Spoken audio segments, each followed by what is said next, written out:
नए कृषि विधेयक को लेकर भाजपा अब किसानों को मनाने में जुट गई है।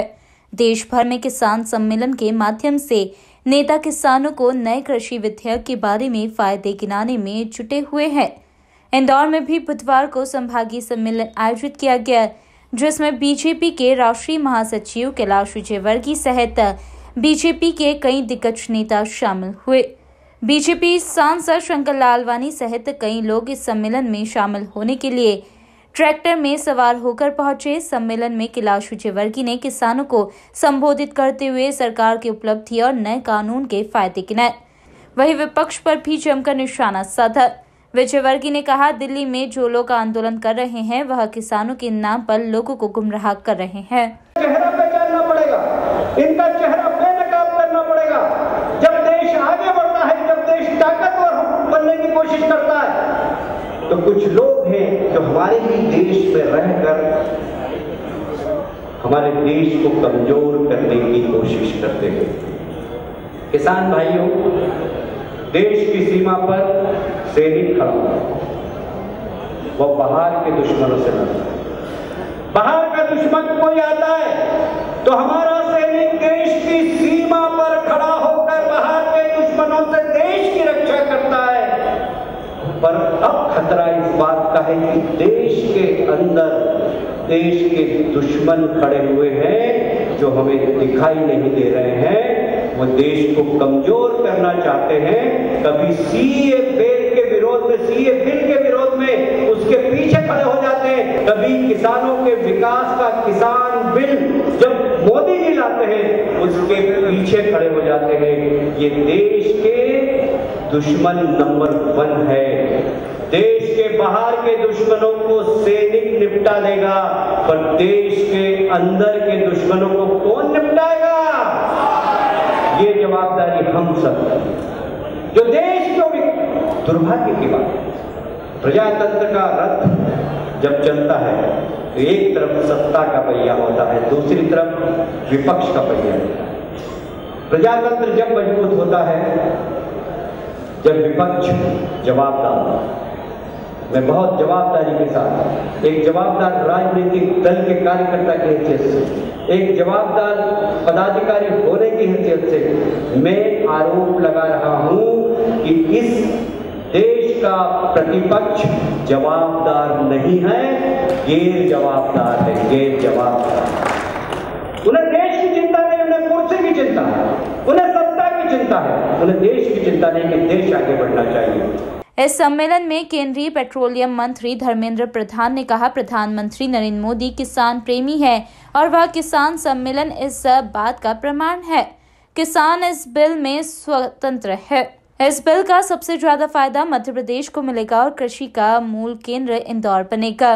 जिनके बारे में शंका जताई जा रही है, जिनके बारे में प्रश्न उठाया जा रहा है, नरेंद्र मोदी की सरकार 8 लाख करोड़ रुपया दिया।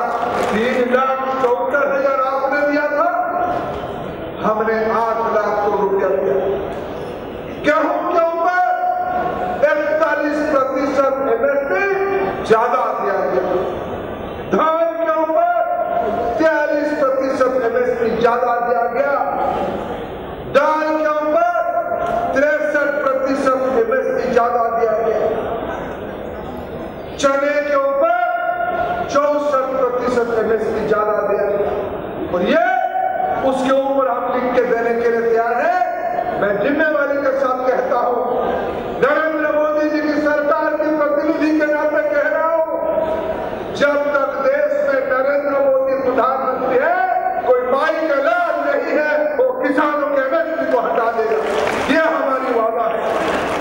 वहीं कैलाश विजयवर्गीय ने पश्चिम बंगाल में भाजपा कार्यकर्ताओं पर हो रहे हमले पर चिंता जाहिर की। साथ ही उन्होंने प्रदेश में राष्ट्रपति शासन लगाने की भी मांग की। वहीं आने वाले समय में बंगाल में होने वाले विधानसभा चुनाव में राजकीय मशीनरी के उपयोग पर प्रतिबंध लगाने की मांग करते हुए कहा, चुनाव में केंद्र से कर्मचारियों की नियुक्ति की जाना चाहिए। देखिए, 2 बात है। बंगाल में निष्पक्ष चुनाव है, निर्भीकता से सारे मतदाता वोट डाल सके। वर्तमान सरकार जो ममता जी के नेतृत्व में चल रही है, उनके नेतृत्व में चुनाव होते हैं तो डर और भय और आतंक के साए में चुनाव होंगे, लोग वोट नहीं डाल पाएंगे। इसलिए हमारी पहली मांग तो है। पर दूसरी मांग हमारी ये भी है, आज चुनाव आयोग के प्रतिनिधि बंगाल के अंदर है, हमारी पार्टी के लोग उनसे मिलने वाले हैं।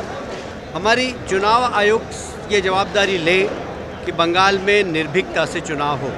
उसके लिए ये बहुत ज़रूरी है कि राज्य शासन की मशीनरी का उपयोग उसमें नहीं किया जाए। यदि राज्य की पुलिस और राज्य के कर्मचारी वहाँ चुनाव प्रक्रिया का हिस्सा होंगे तो वहाँ निष्पक्ष चुनाव नहीं होंगे।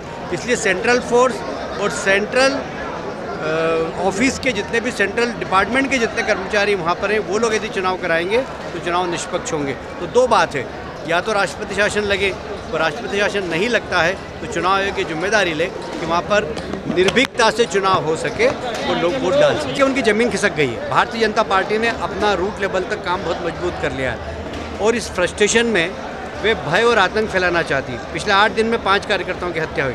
पहले हमारे राष्ट्रीय अध्यक्ष की कार पर हमला हुआ। अभी मेरे पास जस्ट अभी फ़ोन आया सभा के दौरान ही कि बीरभूम में फिर आज कार्यकर्ताओं जो संपर्क अभियान कर रहे थे उनके ऊपर हमला कर दिया। रोज़ 4-5 स्थानों पर कार्यकर्ताओं पर हमला हो रहा है और एक तरीके से भय और आतंक फैलाकर जो भारतीय जनता पार्टी का काम करेगा उसको सरकार परेशान कर देगी, उसको टीएमसी के गुंडे परेशान कर देंगे। इस प्रकार का वातावरण बन रहा है, पर हमारे कार्यकर्ता साहस के साथ, जिम्मेदारी के साथ वहाँ पर काम करें। इस किसान सम्मेलन में शहर के सांसद शंकर लालवानी, पूर्व महापौर मालिनी गौड़ सहित भाजपा के सभी विधायक और पदाधिकारी मौजूद रहे। Bureau report, INN news, Indore.